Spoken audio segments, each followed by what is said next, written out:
Just what's the line that Spec Ops is crossing and why is it so sandy? Am I right, everybody? Sand? Today's new challenger is brought to you by GameFly.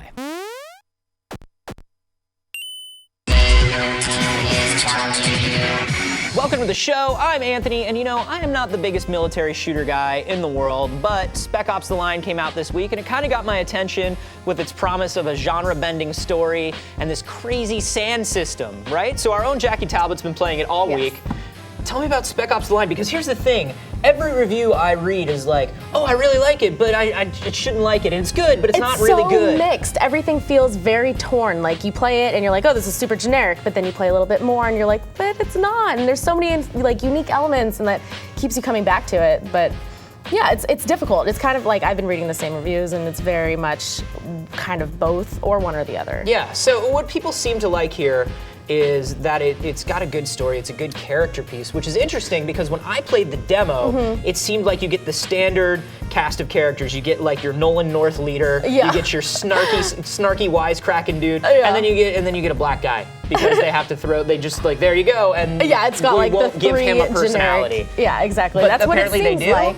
They do-ish, but then, once they you play a little bit more and you develop a little bit more of the backstories of the characters, you understand and you see that they're very well balanced. It's not like they're confined to their stereotypes, which is different for, I think, video games in general, but let alone a shooter. It's, like you see in other games like Gears of War, it's the characters are what they are. Yeah, and that's exactly. about it. So, I mean, the characters are pretty decent, the story's okay. Yeah, so far the only real thing you kind of know is that the main guy, Martin Walker, he used to like idolize the main guy of your enemy team, the 33rd. Yeah. Which is a weird kind of dynamic that they throw in there, and it's a little bit of a Andrew Ryan kind of thing going on. Yeah, I got kind of a Bioshocky vibe from the environment. Tell me a little bit about that. So it's a post-apocalyptic sort of, future after Dubai has been in ruins. So Dubai was this once beautiful place for people to go and have vacations, and it's like this big attraction, and then it gets completely fucked. So the 33rd went over with the CIA to kind of like control things, but they went all crazy and went against each other and started turning on each other. So now you, with the Delta Force, Martin Walker, and then your two dudes, you go over to try to save civilians and kind of get into some shit yourselves. So the environment looks cool, and the whole deal. Tell me about sand. They're so into sand. So much sand. So the thing is with this is like they're very adamant about the fact that it's an environment that you can kind of use for your advantage with the gameplay or kind of moving forward. Is that true?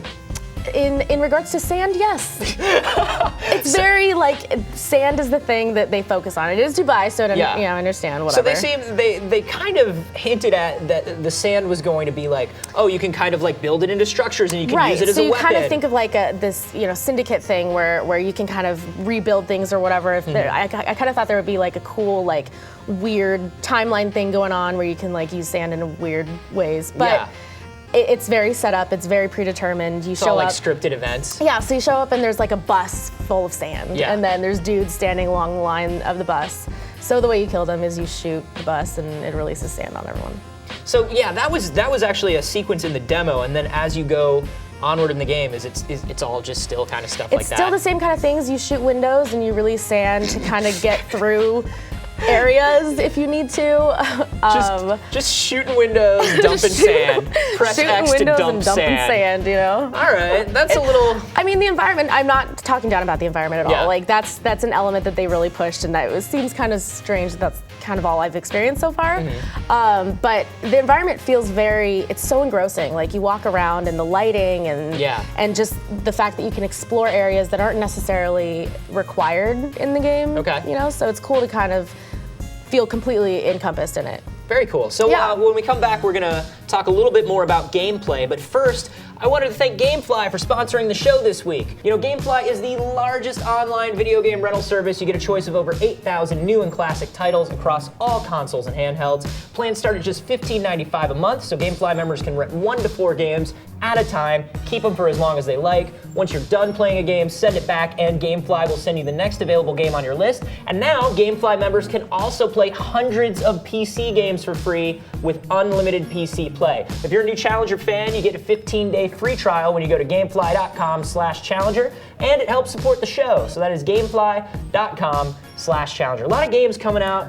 What a Sometimes deal. you don't want to buy them. You know, That you is want a to try them deal. out. Gamefly, everybody. Gamefly's awesome. Am I right? I love it. So, let's talk a little bit more. So the sand system was supposed to be this big novel thing about the Right. game, and apparently, the sand it's a detail of Yeah. this aspect that they were really pushing, which is the environments and how like engrossing they are and how it's supposed. they? They are. They absolutely are. It almost.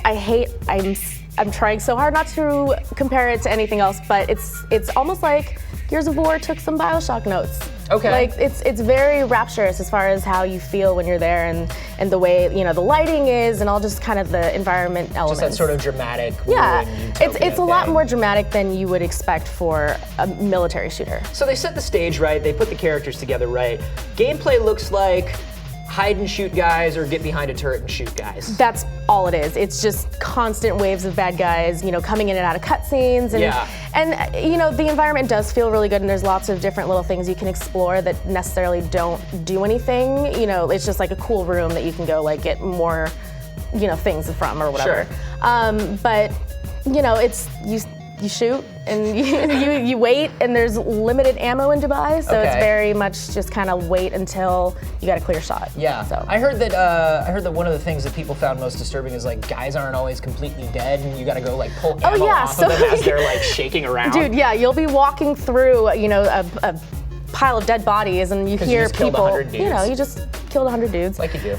Like typical Dubai, vacation. But but you walk through and you hear like coughing and like hacking, and like you know that there's somewhat dead people on the ground. You Yeah. walk up to them, you have to execute them. Deadish people. Just deadish. Okay. And then you finalize it. So tell me about multiplayer.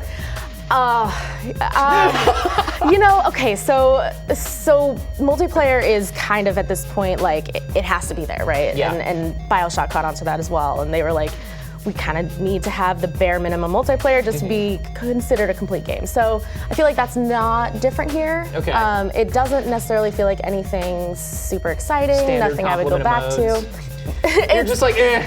I just don't There's- care. You do it. It's people. It's I like love whatever. multiplayer, but I'm not gonna, Yeah. if it's kind of half-assed, you can see it. And So what's interesting is you are definitely sounding like your opinion is very mixed and almost moving towards negative. But would you say that you want to play more of the game? Oh, absolutely. I'm probably 3/4 of the way in, and I definitely want to see where it ends up and how things kind of turn out. So it's strictly story that's keeping you coming back at this point. Yeah, which is different than what I normally experience with shooters.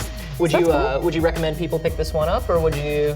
I think so. I think it's definitely something that people who do appreciate shooters and kind of don't like a lot of the shooter things, I think both can kind of appreciate things about it. If you're a huge fan of sand and building If things you out like of sand, and if you like killing people with sand and shooting things to release sand, dude, all for you. that I It's think was so the good. tagline to the game, actually. Sand. Jackie, thank you for coming in.